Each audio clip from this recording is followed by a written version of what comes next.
What is good, Tesla family? It's Ray J back with another video, and this one will break down what's going on with Tesla stock, what you should be watching for moving forward. I'm also going to talk about SPY and the QQQ and break down why today is going to be a big day for Tesla, especially because we have earnings coming out after the market closes, and today is going to be the last full day of trading for Tesla before earnings comes out. But before I break anything down about what's going on with Tesla in the overall market, let me just mention a couple of things. Firstly, I am not a financial planner, so take none of this as financial advice. And also, if you guys can, please check out the Webull link, which is down below and in the description. If you sign up for Webull, the link down below, and deposit any amount of money into the account, you are guaranteed up to 12 free stocks. The offer ends very soon, so check it out before they run out. With that out of the way, let's get on with the video. Tesla's up 0.58% as of right now at the time I'm recording this, about 30 minutes before the market opens for the pre-market, and it's holding up very, very nicely as we're seeing more strength approaching earnings. Now, this is a very, very good sign, but the question is, what happens to the market generally approaching big events like this, and what news is coming out for today, and how could all of this affect the whole market in Tesla? So I'm going to quickly go over that before I talk about Tesla. Let me first mention that we had some building permits data that dropped, meeting expectations, and besides that, we have some crude oil data dropping, but nothing too significant for today in the data side. But for earnings, we saw some interesting stuff. So yesterday, after the market closed, we had some mixed earnings from Interactive Brokers, Western Alliance, and etc.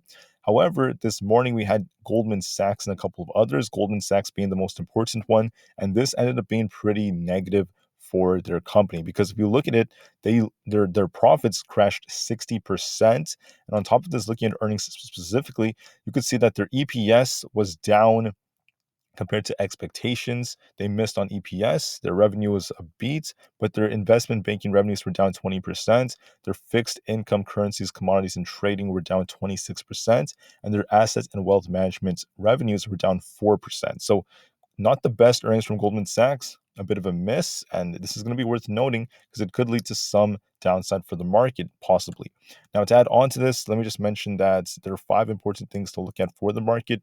We had the lucky day 7 for the market for the Dow as it continued its hot streak on Tuesday for 7 consecutive positive days. Now, it's also at the highest points since April of 2022. And that's the same thing for SPY, the S&P 500, and NASDAQ, and etc. They're once again holding up quite nicely. But I'm going to be very careful today, seeing that Goldman Sachs missed on their earnings, and it's going to have a big effect on how the market moves. But don't worry too much just about that, because we also have some big earnings coming out from Netflix, IBM, Tesla, and the list goes on, going into after the market ends up closing. And on top of all of this, there's been some talks about how the Justice Department's Antitrust Division and FTC are basically working on new guidelines when it comes to how they're going to be approaching mergers. That's just worth noting. And then on top of this, we have Goldman Sachs. Now, they were coming out yesterday and saying that a recession is less likely and this and that. This could be their attempt to try to cool off a lot of the euphoria, try to help out investors and try to stop scaring them. That could have been what their tactic was. That probably was what their tactic was when it came to those statistics and the research they presented yesterday saying a recession is less likely. But the thing about that is, it didn't really help them when it came to earnings. It turns out that earnings are still not good for them, and we'll have to wait and see how this goes for them and how guidance is going to look. I think that's still coming out at the time of recording this. Finally, for Microsoft, the AI hype is still high, so that's very good for them. Anyways, when it comes to Tesla, now let's talk about how Tesla's doing. Tesla, once again, has a very, very big test ahead of it. It has been pumping and pumping and pumping very, very nicely approaching this event. Now, earnings is going to be so big, millions of people are going to be watching it, and we're going to find out some very specific things on Tesla's balance sheets and how they're doing as a company as a whole. And we're going to hear from Elon Musk on his perspectives about what's going to happen in the future. Now, please remember that Elon Musk has been talking nonstop about a recession many, many times for the past few months. He's been saying a recession is coming. He's been saying that guidance may not be the strongest for Tesla. That is worth noting. But if Tesla can maintain, decent places, if their margins are not that bad, it could still help the company if they maintain strong deliveries with decent margins.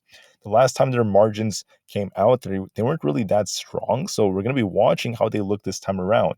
And honestly, guys, it's not looking the best in my opinion because, like I said before, there are all these price cuts. So we'll just have to wait and see. But just please be well aware of that.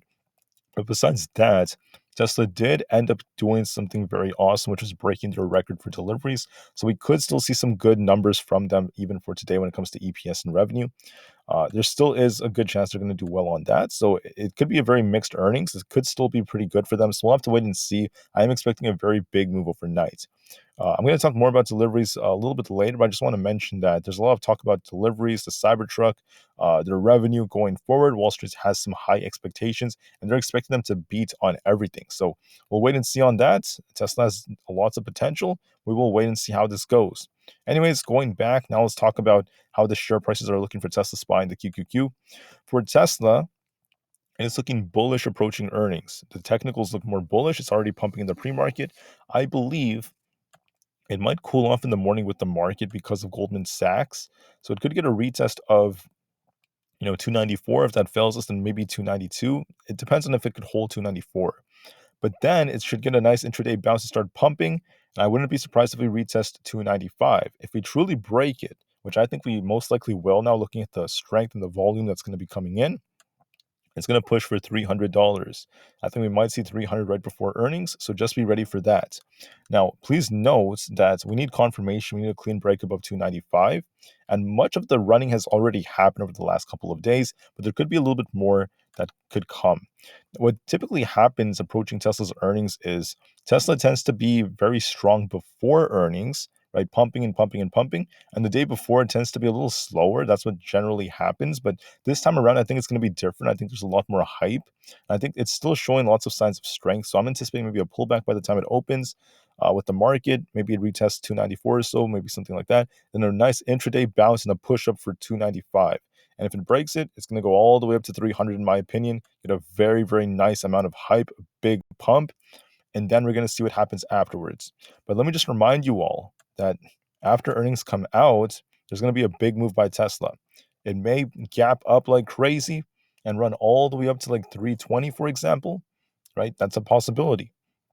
Or this thing could gap down to 270 and start tanking.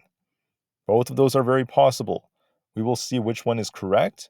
Make sure you are prepared for that. Make sure you are ready. But before all this data drops, Tesla's looking more bullish in the pre-market, and the odds favor it trying to retest 295. And if it breaks, like I said, we're going to be watching for $300, which I think is very possible for Tesla.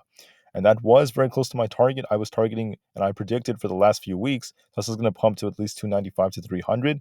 And we're so close. Even for this week, my target was 295, and that's where Tesla already went to. So it looks very good. Now, for SPY, however, I just want to mention that this thing is not looking as strong as it did yesterday during the pre-market. It's very choppy. But here's the thing. The bank earnings were very, very mixed, not the best that came out recently. So be very careful with this. I'm going to be watching this 454 support. If that fails us, it's going to come all the way down potentially to 453.5. Sorry about that, guys. So 454 is going to be our support. If that fails us, watch 453.5. And if that fails us, there's 453, then 452.69 to 452.5 as our supports. If you want to be bullish, you want to see it retest 455 and break it. If that's the case, we're going to be watching 456 plus coming after that. So here's the very, very important levels to watch for. What do I think is going to happen? Now that you're prepared for both upside and downside targets based off the levels to watch for, I would say the odds favor. And once again, guys, I'm always prepared for anything just to be safe. But because Goldman missed on earnings, we might see this thing try to drop a little bit during the pre-market, right before open, and then started slowing down a bit, maybe breaking below 454 and coming all the way down to 453 or so around this area. Now, after that happens, after we see a bit of a drop, it's going to be a matter of could it bounce off the 200 EMA or not. If it fails to do so, it could come all the way down to the 452s, but I'm not really counting on that. I think it's going to get a very slight pullback, maybe drop $1 or so, just a little bit, then try to bounce intraday, just like how Tesla is going to bounce. I think it's going to drop, then get a nice bounce. And we're going to see just range trade for the majority of the day. I think the market is relatively strong, so I don't really see the market tanking very hard. I think it's going to be held up. But I do see a potential small drop coming before it tries to bounce intraday. For the triple Q, I see the same thing going on basically, but I think it's going to outperform SPY because tech is looking a lot stronger in the pre-market. Tech looks like it wants to hold up quite nicely. So we might see a slight pullback to this 385 level. That is a possibility, a small drop before a nice bounce. And this thing might try to continue pumping and try to go for that 387 again. And if we break it, it could slowly get very close to 390 or so. We could see 388.5. 389 around that area, and possibly even 390 if that breaks. But like I said before, I'm anticipating a bit of a drop to maybe a nice bounce intraday. And I think tech is going to outperform a little bit because we have big earnings coming out and lots of hype associated with them. So once again, guys, big earnings are coming out for Tesla, Netflix, United, and IBM, excuse me. It's looking very exciting, very promising. So we will see how it goes. Don't forget, guys, watch your technicals very carefully and get ready for Tesla. It's going to be a very, very big day, lots of volatility. And please note, it is looking more bullish from a technical standpoint, approaching earnings. But things could change after that. So please be prepared and remember to manage risks, non financial advice. All right. Thank you for listening. Have a great day, everyone. Remain calm, cool, and collected. Tesla to the moon is long term is very bright. And peace out.